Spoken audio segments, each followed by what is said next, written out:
I will invite on the stage for speaking Madame Amel Bellaj-Zouari, that she's the project coordinator for the Med for EBM project for the Tunisian partner, and representative also the INSTM.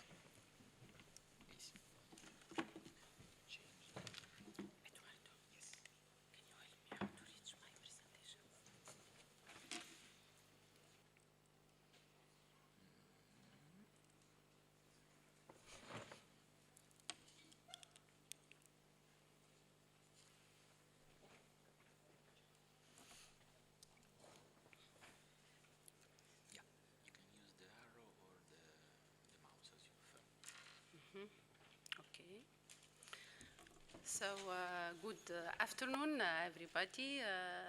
Thank you very much, Eduardo. And again, I would like to thank the Amici della Terra for the efforts made and the commitment for the organization of this forum event, and also all our partners in our Med for EBM project.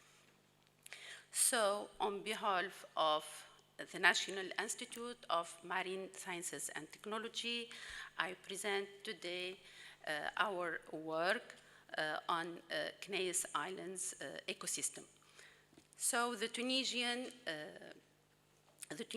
study area is the archipelago of Kneiss Islands, which is located in the Gulf of Kebes, south of Tunisia, and it includes it's composed of 4 islets. It covers a surface area of 442 hectares, and it's classified as nature reserve since 1993. This reserve benefits of several international designations. So it's a specially protected area of Mediterranean importance since 2001. It's a Ramsar wetlands since 2007, and it is also considered as an important bird area. Also, a lot of efforts were made in Tunisia to upscale this area to a marine protected area. The management of Kneiss Islands archipelago is a little bit complicated in Tunisia because it's under the control of 3 administrations belonging to 2 ministries, the Ministry of Agriculture and the Ministry of Environment.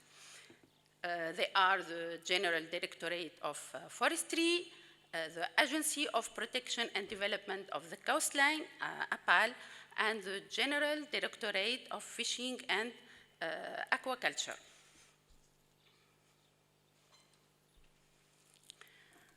Kneiss Islands ecosystem is really a unique ecosystem in the Mediterranean area because it has a particular composition of wetlands. They are seashores, the intertidal zone, the tidal channels, and the supratidal mudflats. And of course, all these areas are characterized by a spectacular biodiversity.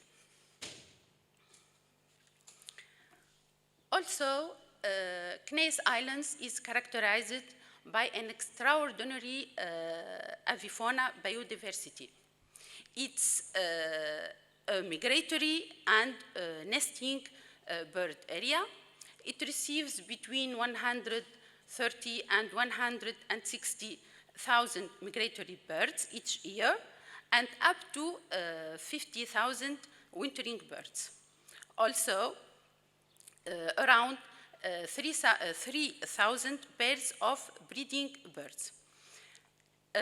To be honest, the avifauna component, it's the most component that makes the Kneiss Island a very particular ecosystem in the Mediterranean. Fisheries activity also represent an important economical activity in this area. So with shore and coastal fishing, the shore fishing composed of clam harvesting. This activity, in fact, it involves around 300 of women who collect clams in this area. And this sector is almost unique for women.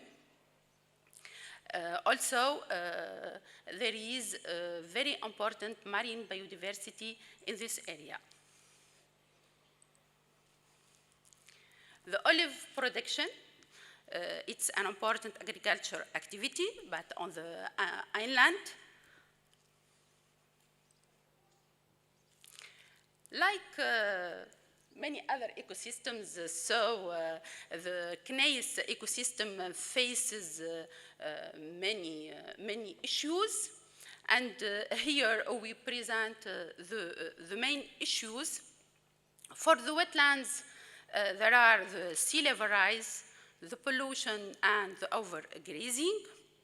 Regarding the avifauna, the egg trampling, the camping by the local population in nesting area, and this is to collect clams, and the reduction of intertidal zone, so which reduce and which affect this avifauna. For fisheries, the overexploitation of stocks, the illegal and unregulated fishing, fishermen in this area, so some fishermen in this area use some illegal technique, and of course the invasion of invasive species in this area, and the most important example is that of blue crabs.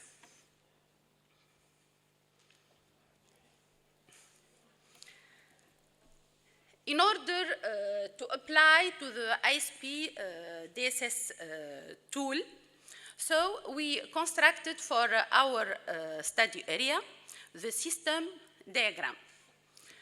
So for this, we follow the participatory approach, and we involved the EBM expert and the stakeholders.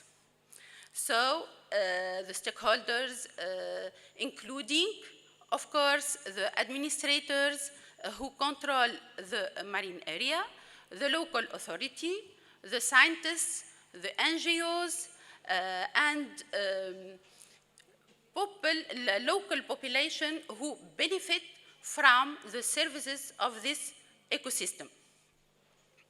So we organized 3 participatory workshops, and during which we defined the main component of this ecosystem, the main subcomponents, and the interactions between them.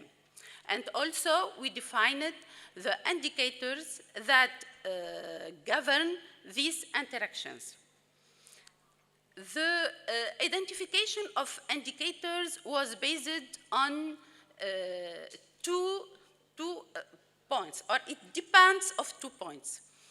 Firstly, the availability of data for our ecosystem and in this area, and also the importance and how this indicator could affect a subcomponent or a component, or how could affect an interaction between 2 components of our ecosystem.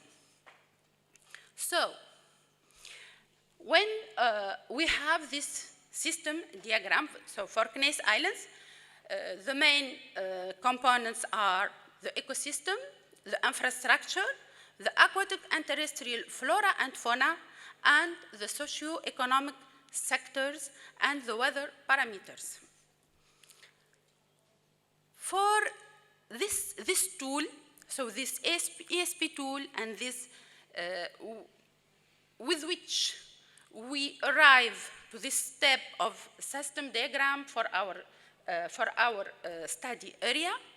It gives a clear and simple visualization of our ecosystem with its main components and interactions and also indicators. So it facilitates for the administrators to make decisions toward good management, toward resources sustainability, and toward also governmental protocol.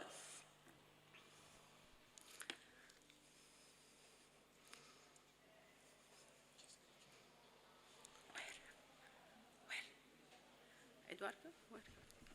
Here.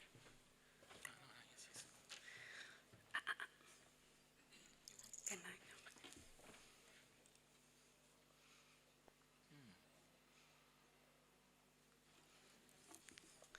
So here I go more in detail in some components of our diagram system. For example, for the socio-economic sectors, we considered the coastal fishing, the shore fishing, and the purseine fishing. Also, for the agriculture activities in this region, so there are olive production, production of cereals, and of vegetables. Also, a livestock activity, and there are the industrial activity is represented, in fact, by two chemical and petroleum factories.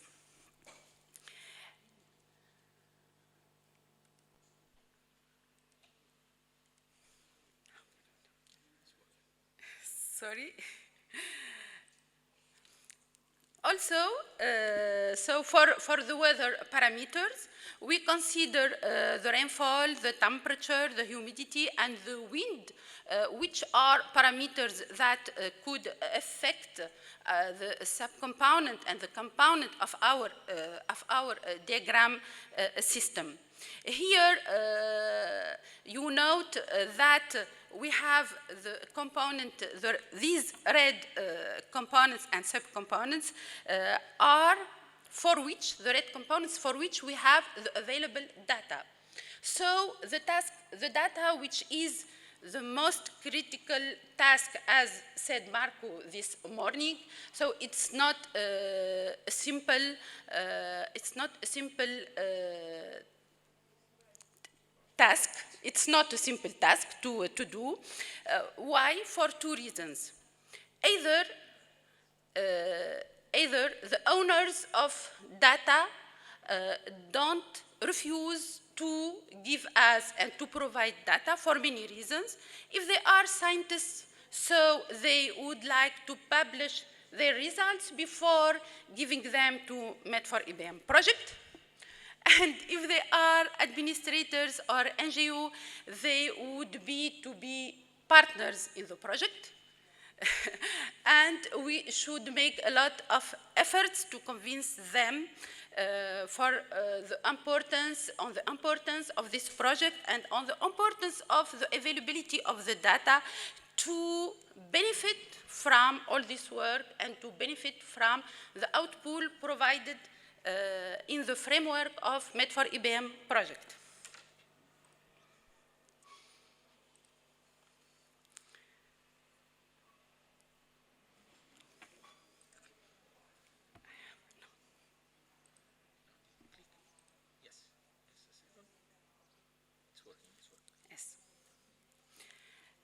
In fact, this tool, it allows us to analyze some subcomponents or interactions or affection in an integrated schema. So it allows us to follow the dynamics of a given subcomponents during at spatial and temporal scales. This depends on the kind of data you have integrated So in this software, this is the first point.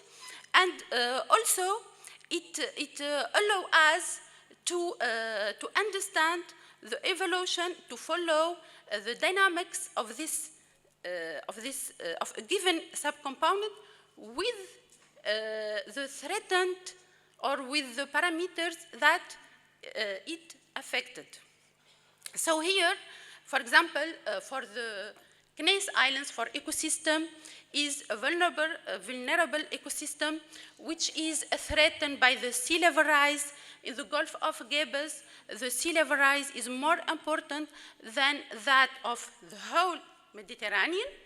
So the sea level rise can cause that the flow of the tidal canals which disrupt the habitats of clam. So, or I mentioned that the clam harvesting represents an important sector and activity for the local population. It involves more than 300 of women in this area, and so it will be a serious and a crucial problem for them.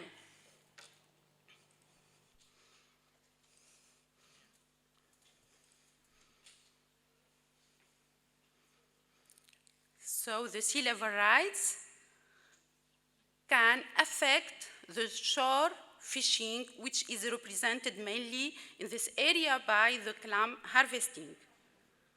Also, on the other hand, the shore fishing is also affected by invasive species, such as the example of blue crabs, who during the recent year invade this area because they feed on the clam, the blue crabs feed on the clam, and so we will have a depletion of clam stock.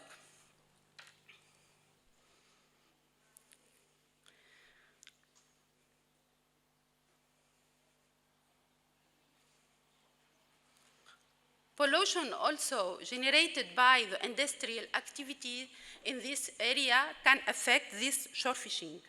So with this example, we show you how we can analyze the dynamics of a given subcomponent in an integrated aspect.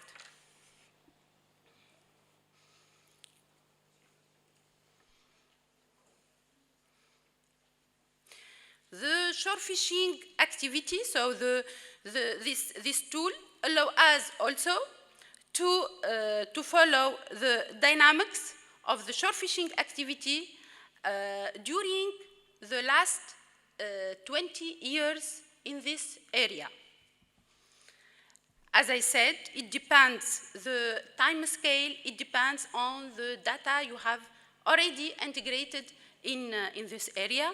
And of course, more the data are extended in the period and in the time, more better is the analysis.